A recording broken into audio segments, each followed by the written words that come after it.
Welcome back, everybody. Canadian Silver Saver here, and I'm back from a little bit of a hiatus there. I had to take a little bit of time off to get life straight and organized so that I can be doing lots of great finds and interesting items out there to show to everybody and get some things rolling. So stay tuned because we've got an exciting adventure coming up that I'll share with everybody in the coming weeks. I did want to pick up a few things, adding to my stack and my collection, my investments is something that I just love to do, and it makes me happy at the end of the day. And for a little bit there, I kind of wasn't doing it, and I was like, why do I feel down? Because I wasn't, why do I feel down about myself? I just don't feel myself right now. I was busy doing things and went out and treated myself to a few pickups and really perked me back up and remembered why I enjoy this so much. So first thing I'm going to show you here, a nice simple piece. It's a $50. We've seen lots of these, and I don't pick up a lot of constitutional here, but I do pick it up when I can. I was actually impressed with, you can't see it too well on the camera here, but the bell lines are actually quite good on this one. It's not full, but it's pretty close. I can kind of see it there. I'll try and zoom in on the after edit. So if we get a nice close-up, I did it. Right in there.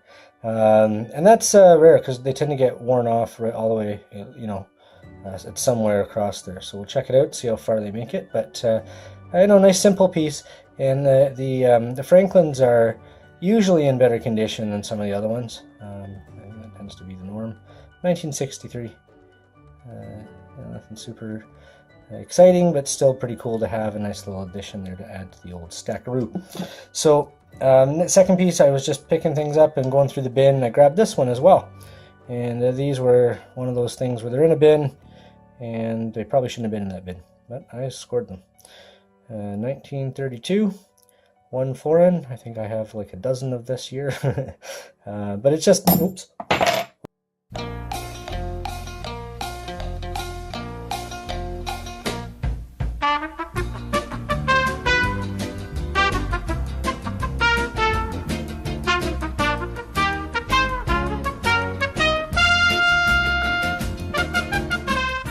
All right, so there's George on the back.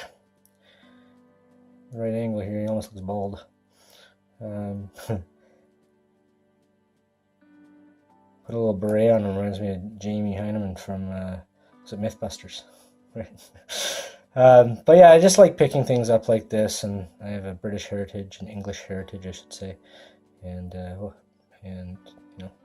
nice to add and fun little pieces. And what I like about anything like this is there's a history behind these. These were in people's hands and pockets, and they have, if they could tell stories, I would love to hear them, and I get to handle a little bit of history as well while building to the collection. And a lot of times I tell people this: if you've got a habit of maybe spending money when you shouldn't, or burning a hole in your pocket, and you just like to collect or buy things, I encourage you to do more along this line. At least at the end of the day, you still have money, something you hold it, you own it, it can't be taken away from you, and just a great way to kind of fill that need if there's any of those collectors out there like that. And that's a part of my thing. I like to collect and add things, and over the years, years back, I decided it was better to buy money when I was doing that, right? And then the last pieces here, and these were fun, so just give me a second here. I gotta put on a couple of gloves. Want to make sure that these stay shiny. They're not rare or anything like that, but people do love them, and they are a couple of Scottsdale Stackers, and I have a couple of these already, a few of these actually now. And so we can get a nice camera angle here. Zoom. But what I love is this, the backs of them are really cool as well, and of course they click together. The lion's head there, their logo, super shiny. I really do love these. And then you can get the 5-ounce ones that click right onto it as well. I don't have any of those, but they said about like that high if it's all together, I guess. The 5-ounce alone is about that high. And but yeah, they kind of just click on there, and then you can keep stacking there. That's a fun way to do it. They do lock in there quite tight once they're together, and I do love these pieces. Try and do it one hand here. That way I can get a little bit of better zoom in here. There we go. And just a really simple design that just highlights that lion head. with the reeded background there, the way it kind of really focuses, it frames that lion head. And then on the back, the concave side of it there, and the detail on the 2 triumphs around the 3 nines fine silver. I believe, anybody, you can correct me with this, and I'm going to have a few days, I'm going to have a tester that's at my disposal basically whenever I want. But I think these actually test up at 4 nines. I believe I'm correct with that. Anybody knows different, let me know. But just a really cool piece, and I love adding those to the stacks. At some point I'll show you a full Scottsdale stack video where I have the whole kind of stack of, I think, 6 of these now, maybe 7. I can't remember. I think I picked up a single a while back. It's funny how at one point, you know what's in your stack, you know what you've been picking up. When you go back and you try to remember, you forget. It's those false memories, right? And I film it, and a lot of what I pick up in the last couple of years, right? And I'll forget even with that. And it's almost like as you share the story, you forget it over time. It's interesting. I had somebody that I know as a viewer met me at a store, and they corrected me on something. I was like, oh yeah, you're right. I had forgot that I'd shared something in a video, and they had mentioned it. So, but yeah, I hope everybody enjoyed this. Just a fun little way to add to the stack. And the reason why, again, with these things here, this is to fill the collector in me, but at the same time I'm buying money.